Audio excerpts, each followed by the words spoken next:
विवान मेहरा बहुत ही अमीर था। वह गांव की गंवार लड़की से शादी नहीं करना चाहता था, लेकिन उसकी शादी एक गांव की लड़की से हो जाती है। विवान नहीं जानता था कि उसकी पत्नी काव्या बहुत ही सुंदर है। उसने अपनी पत्नी से पहले दिन से ही बोल दिया कि वह उसका चेहरा भी नहीं देखना चाहता। विवान ने जैसा कहा था, काव्या ने बिल्कुल वैसा ही किया। विवान को एक लड़की बहुत पसंद आ जाती है, और वह लड़की कोई और नहीं बल्कि उसकी पत्नी काव्या ही थी। लखनऊ के मशहूर बिजनेसमैन विवान मेहरा, जो कि अपने रुतबे और अच्छे लुक्स के लिए जाना जाता है, 28 वर्ष का था। विवान के माता पिता का उसके बचपन में ही देहांत हो गया था। विवान को उसके दादाजी श्यामलाल मेहरा ने पाल पोसकर बड़ा किया था। 75 वर्षीय श्यामलाल जी अपने पोते विवान से बहुत प्यार करते थे। श्यामलाल जी के बचपन के दोस्त हरिप्रसाद शर्मा, जो 73 वर्ष के थे, एक गांव में रहा करते थे। हरिप्रसाद जी की एक पोती थी, जिसका नाम काव्या था, और वह 24 वर्ष की थी। हरिप्रसाद जी के बेटे की एक एक्सीडेंट में मृत्यु हो गई थी। बेटे के एक्सीडेंट के कुछ साल बाद उनकी बहू का भी देहांत हो गया। अब उनकी पूरी दुनिया उनकी पोती काव्या ही थी।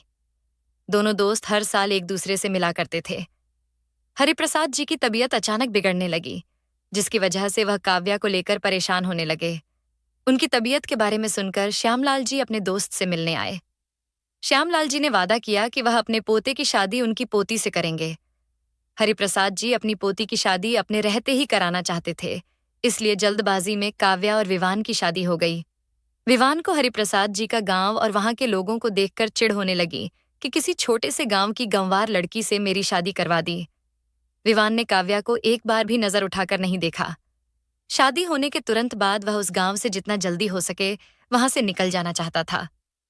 श्यामलाल जी ने अपने दोस्त से वादा किया कि वह काव्या को अपनी पोती की तरह ही प्यार देंगे, उसे कभी किसी चीज की तकलीफ नहीं होने देंगे।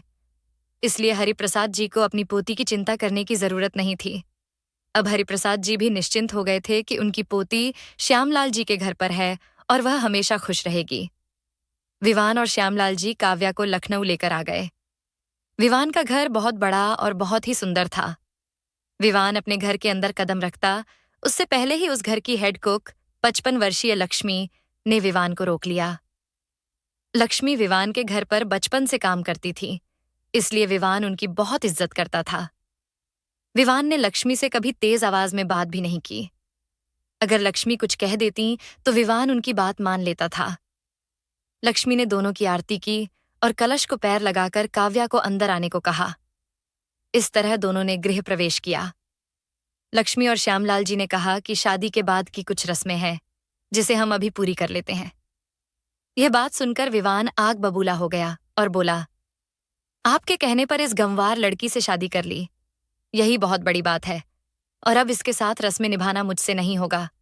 आप लोगों को जो भी करना था वह आप लोगों ने कर लिया, अब मुझसे कोई उम्मीद मत रखना। काव्या घूंघट ओढ़े हुए थी, इसलिए किसी ने भी उसका चेहरा नहीं देखा। विवान को काव्या का साथ एक कांटे की तरह चुभ रहा था। श्यामलाल जी ने लक्ष्मी से काव्या को विवान के कमरे में लेकर जाने को कहा, तो विवान ने लक्ष्मी को वहीं रोक लिया और कहा, यह लड़की मेरे कमरे में नहीं आनी चाहिए, और इससे कहिए कि यह अपनी शक्ल भी मुझे न दिखाए। हो सके तो यह कभी भी मेरे सामने नहीं आनी चाहिए। यह सब सुनकर काव्या हैरान रह गई और उसकी आंखों में आंसू आ गए। विवान ने अपनी दुल्हन को देखे बगैर ही उसे अपने कमरे में आने से मना कर दिया। काव्या को समझ में नहीं आ रहा था कि आखिर उसकी गलती क्या है। काव्या का इस तरह से अपमान होते हुए देखकर श्यामलाल जी को बहुत बुरा लगा। वह तो काव्या को अपने घर की बहू बनाकर उसे सम्मान की जिंदगी देना चाहते थे, लेकिन यहां तो उल्टा ही हो गया। काव्या को देखकर श्यामलाल जी काफी दुखी हुए और कहा, बेटा, मुझे माफ कर दो। मुझे नहीं पता था कि वह तुम्हारे साथ इस तरह का व्यवहार करेगा। काव्या ने अपने आंसुओं को पोंछते हुए कहा, दादाजी, प्लीज आप ऐसा मत कहिए। मेरी तो किस्मत ही खराब है।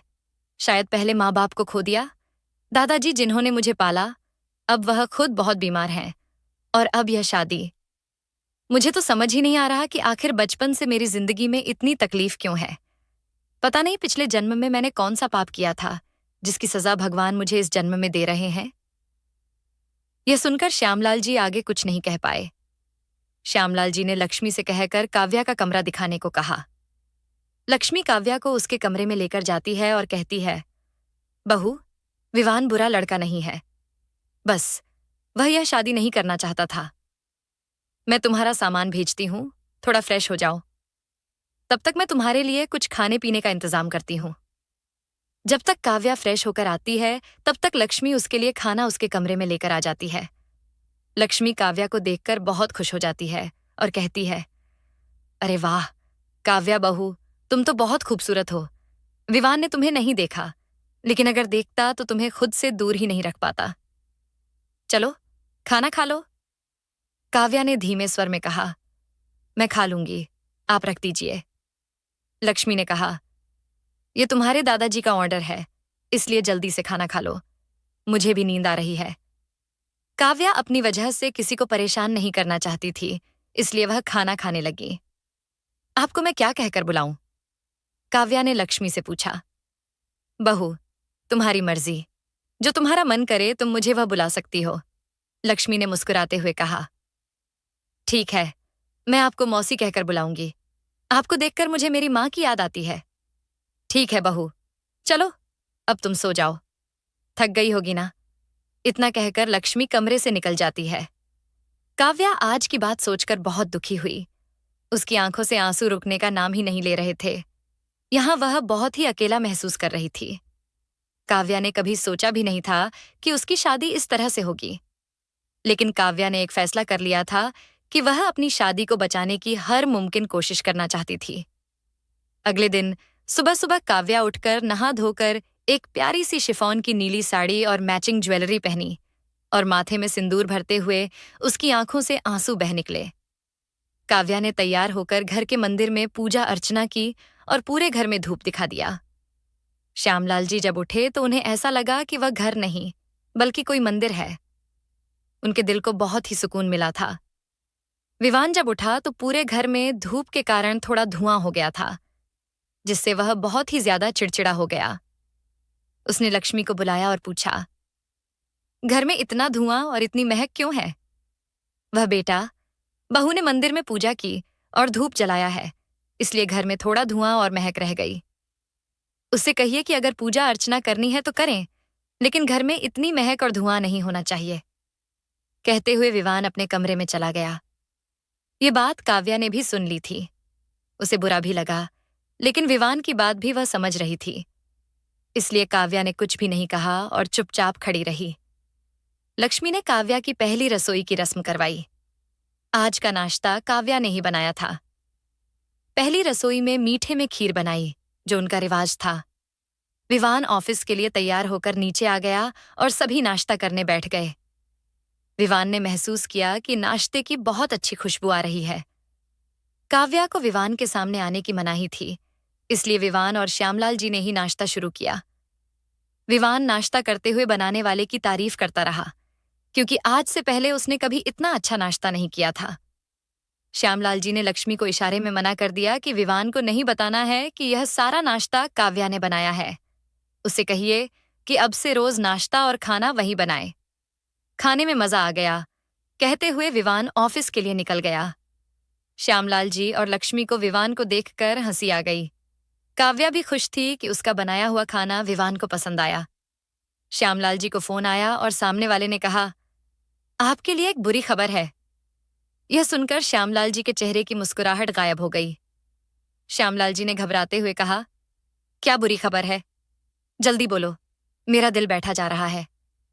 हरिप्रसाद जी का निधन हो गया, आप सभी जल्दी आ जाइए। श्यामलाल जी बहुत ही ज्यादा घबरा गए। श्यामलाल जी ने शादी से पहले अपने दोस्त से वादा किया था कि वह काव्या का पूरा ध्यान रखेगा, लेकिन विवान ने उसे अपनी पत्नी मानने से भी इनकार कर दिया। श्यामलाल जी की आंखों में बरबस ही आंसू निकलने लगे।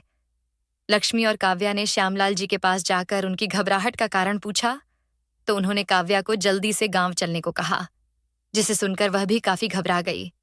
रास्ते में श्यामलाल जी ने विवान को हरिप्रसाद जी के निधन की बात बता दी। श्यामलाल जी ने काव्या को कुछ नहीं बताया, लेकिन फिर भी उसका मन एक बड़ी घटना का आभास करवा रहा था। जैसे ही गाड़ी काव्या के घर पर रुकी, तो काव्या भागते हुए घर के अंदर चली गई। घर के बाहर काफी भीड़ लगी थी। काव्या ने जैसे ही अपने दादाजी को इस तरह देखा, तो वह फूट फूट कर रोने लगी। काव्या बहुत ज्यादा रो रही थी, इसलिए श्यामलाल जी ने उसे संभाला और कहा, तुम्हारा दूसरा दादा अभी भी तुम्हारे साथ है। श्यामलाल जी ने हरिप्रसाद जी का अंतिम संस्कार पूरे रीति रिवाज के साथ संपन्न कराया। काव्या का रोना कम नहीं हो रहा था। वह किसी की बात नहीं मान रही थी, जिसके कारण उसे चक्कर आ गए। डॉक्टर को बुलाया गया और डॉक्टर ने उसे एक इंजेक्शन दिया, जिससे वह थोड़ी देर के लिए सो गई। लगभग 6 घंटे बाद काव्या को होश आया और वह फिर से रोने लग गई। अब उसे यह समझ में नहीं आ रहा था कि वह करें भी तो क्या करें। पूरी दुनिया में उसका कहने को सिर्फ उसके दादा ही थे, लेकिन अब उन्होंने भी काव्या का साथ छोड़ दिया। श्यामलाल जी काव्या को वापस घर लेकर आ गए। अब काव्या एकदम चुपचाप रहने लगी। वह न तो श्यामलाल जी से बात करती और न ही लक्ष्मी से। वह पूरे दिन अपने ही ख्यालों में खोई रहती थी। श्यामलाल जी काव्या को इस तरह देखकर बहुत दुखी हुए। उन्होंने लक्ष्मी को बुलाकर काव्या को बाहर लेकर जाने को कहा। लक्ष्मी ने काव्या से पूछा, क्या तुम मेरे साथ चलना चाहोगी? मार्केट से बहुत सारा सामान भी खरीदना है। मेरी थोड़ी सी मदद कर दो प्लीज, काव्या धीमे स्वर में कहती है। ठीक है, चलिए। लक्ष्मी मार्केट का बहाना बनाकर उसे बीच पर लेकर जाती है। दोनों थोड़ी देर टहलते हैं और उसके बाद दोनों को भूख लगने लगती है। लक्ष्मी उसके लिए कुछ लाने को कहकर वहां से चली जाती है। काव्या बीच पर बैठे हुए इधर उधर झांकती है और कुछ दूरी पर एक बड़े टीले पर एक लड़का खड़ा था। उस लड़के को देखकर यही लगता है कि जैसे वह आत्महत्या करने जा रहा है। काव्या जल्दी से भागते हुए उस टीले पर पहुंच जाती है तो देखती है कि वह लड़का तो रील्स बना रहा था। काव्या के आते ही वह टीले से नीचे उतरने लगा। काव्या कुछ देर के लिए वहीं खड़ी रही। काव्या अपने जीवन की गुत्थी नहीं सुलझा पा रही थी। विवान ने तो उसे देखे बगैर ही पत्नी का दर्जा देने से मना कर दिया। अब वह उस घर में किस अधिकार से रहे, यह बात उसकी समझ से भी परे थी। सिर्फ श्यामलाल जी के कहने पर वह उस घर में एक अज्ञात जीवन जीना शायद काव्या को परेशान कर रहा था।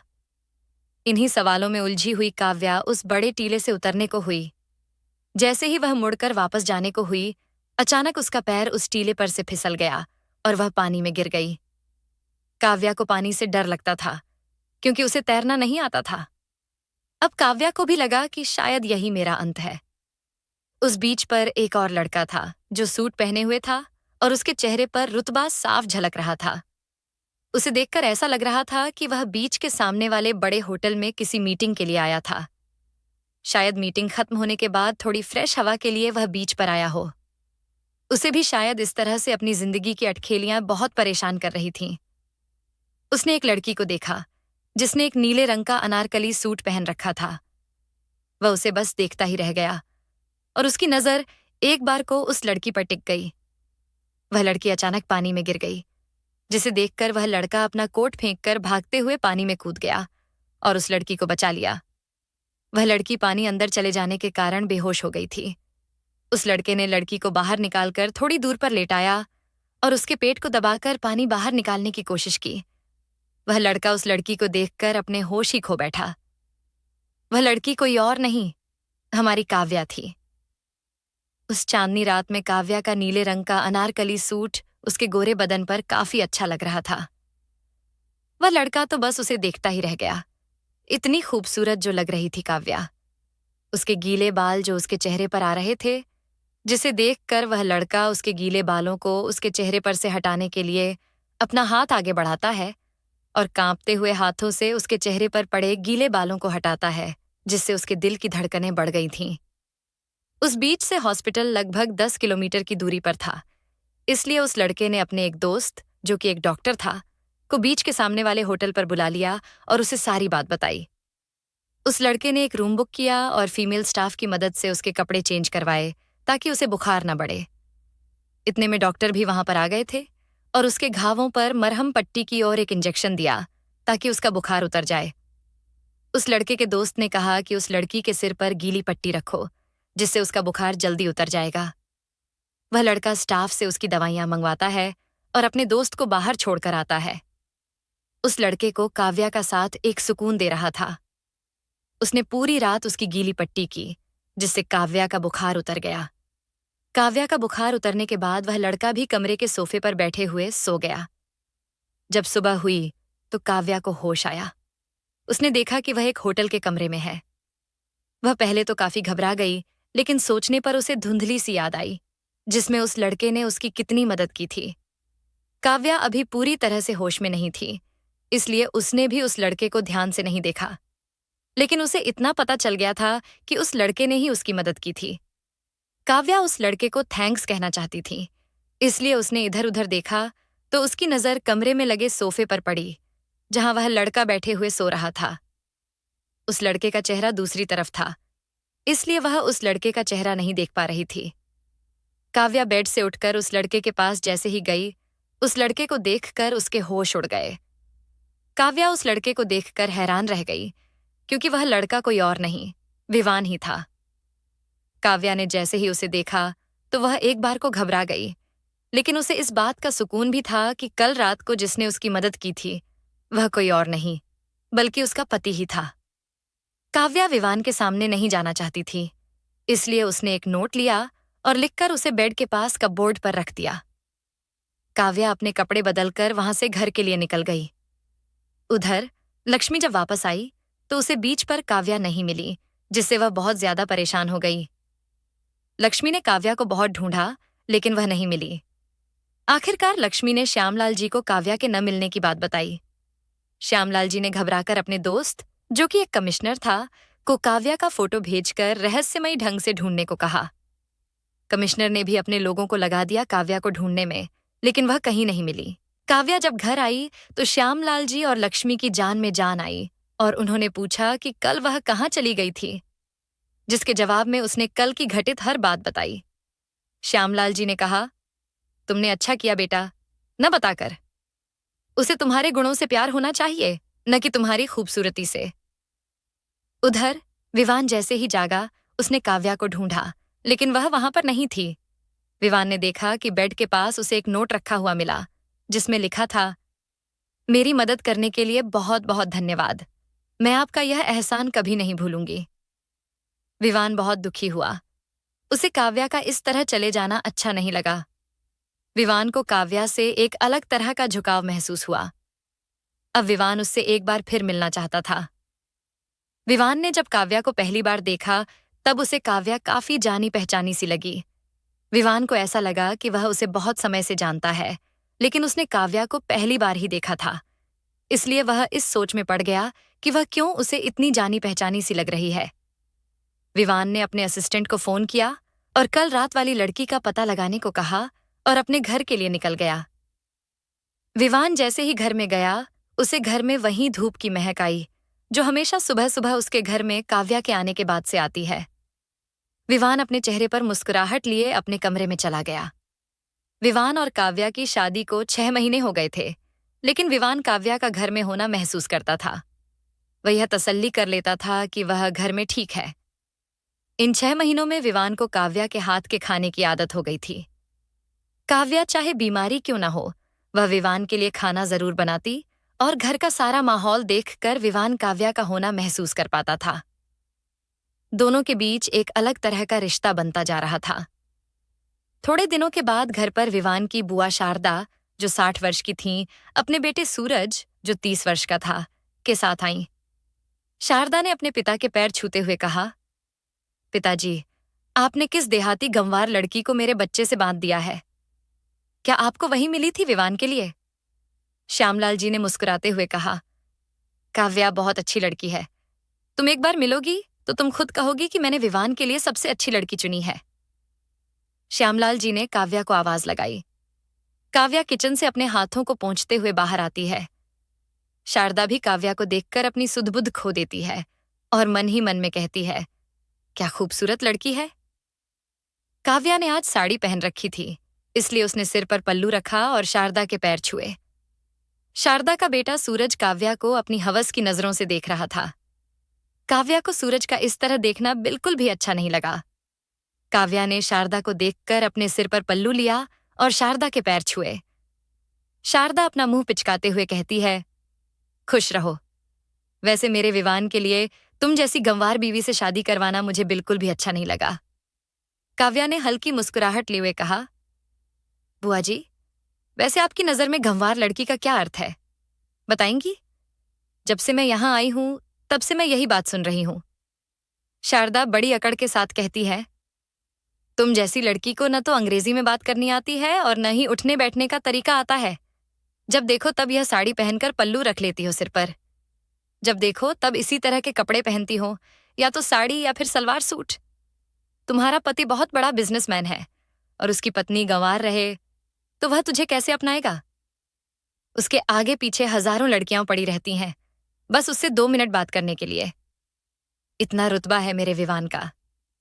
काव्या को शारदा की बात पर हंसी आ रही थी और वह बड़ी विनम्रता से कहती है, बुआ जी, सिर्फ अंग्रेजी में बोलने और छोटे कपड़े पहनने से कोई भी शहरी नहीं हो जाती। लड़की जब तक वह अपने नैतिक मूल्यों और अपने परिवार के प्रति अपनी जिम्मेदारी को न समझे। मुझे लगता है कि अपने परिवार के सामने मुझे अपनी मर्यादा में रहना चाहिए। और रही बात अंग्रेजी की, तो वह सिर्फ एक भाषा है। जब मन चाहे तो सीख भी सकते हैं। और बुआ जी, मैं आपकी जानकारी के लिए बता दूं, मैंने 12वीं तक पढ़ाई की है, इसलिए मैं अनपढ़ भी नहीं हूं। काव्या ने शारदा से अपने चेहरे पर मुस्कान लिए हुए पूछा, बुआ जी, आप क्या लेंगी, चाय या कॉफी? शारदा ने चिढ़ते हुए कहा, गरम गरम चाय, वह भी अदरक डालकर, एकदम कड़क। मेरे सिर में बहुत दर्द हो रहा है। ठीक है। काव्या ने सूरज से भी उसकी पसंद पूछकर किचन की तरफ बढ़ गई। विवान ऊपर से यह सब सुन रहा था, क्योंकि विवान के ऑफिस का समय हो गया था, जिसके कारण वह जल्दी से नीचे उतरने ही वाला था कि तभी बुआ जी की आवाज आई और वह रुककर दोनों का संवाद सुनने लगा। विवान के चेहरे पर एक छोटी सी मुस्कान तैर गई। वह जल्दी से डाइनिंग टेबल पर नाश्ते के लिए बैठ गया और लक्ष्मी ने नाश्ता सभी को सर्व किया। श्यामलाल जी ने विवान को कहा, मैं 3 दिन के लिए अपने दोस्त के पोते की शादी में शामिल होने जा रहा हूं, तुम काव्या का ध्यान रखना। विवान ने भी हामी भरी और शारदा और सूरज से मिलकर वह अपने ऑफिस के लिए निकल गया। विवान को काम करते हुए शाम हो गई थी। विवान भी आज जल्दी जाने का सोच रहा था कि अचानक उसकी एक अर्जेंट मीटिंग आ गई। मीटिंग खत्म होते होते रात हो गई थी। विवान को कहीं न कहीं काव्या की चिंता हो रही थी। भले ही वह उसे पसंद नहीं करता था, लेकिन कहीं न कहीं वह उसकी जिम्मेदारी थी, जिसे वह झुठला नहीं सकता था। रात के लगभग 11 बज रहे थे, लेकिन विवान घर नहीं आया था। इसलिए काव्या ने अपने कमरे में जाकर आराम करने का सोचा। जैसे ही वह अपने कमरे का लॉक लगाने जा रही थी, अचानक सूरज ने अपना हाथ बीच में रख दिया। काव्या ने जैसे ही दरवाजा खोला तो सूरज एकदम से कमरे के अंदर आ गया। आप यहाँ और इस समय क्या कर रहे हैं? अरे भाभी, मैं तो तुमसे ही मिलने आया था। वैसे मानना पड़ेगा भाभी, तुम तो बहुत खूबसूरत हो। तुम्हें देखकर तो किसी का भी दिल धड़कने लग जाए। और तुम्हारा वह बेवकूफ पति तुम्हारी जैसी खूबसूरत बीवी को छोड़कर ब्रह्मचारी बना बैठा है। मैं तुम्हारी सुंदरता का बहुत बड़ा कद्रदान हूं। कहते हुए सूरज काव्या के कंधों को पकड़कर उसके पास आने लगा। अब काव्या घबरा रही थी कि शायद वह उसके चंगुल से छूट जाए, लेकिन वह अपने आप को छुड़ा नहीं पा रही थी। इसी बीच सूरज काव्या से जबरदस्ती करने लगा। सूरज ने काव्या को बहुत बुरी तरह से जकड़ रखा था। अब काव्या को समझ में नहीं आ रहा था कि वह क्या ही करे।